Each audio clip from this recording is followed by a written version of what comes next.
কেউ যদি উদার মনা না হন, তাহলে সেটা তার সমস্যা। বেঁচে থাকার যে অনুভব, সেটা হচ্ছে শুদ্ধ চৈতন্য।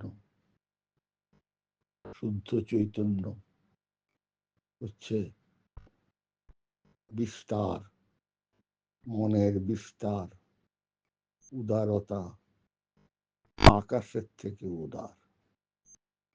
এটাই আধ্যাত্মিকতা। এটা প্র্যাকটিস করাই হচ্ছে ধর্ম। রাজনীতি চায় একে ছোট করতে, দ্যাট ইজ, সেটা ধর্ম নয়, সাষ্টাঙ্গ প্রণাম। If someone is not broad, that is his problem.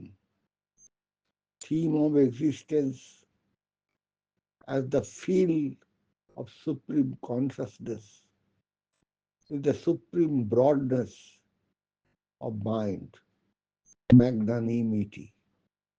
Beyond the sky, that is spirituality.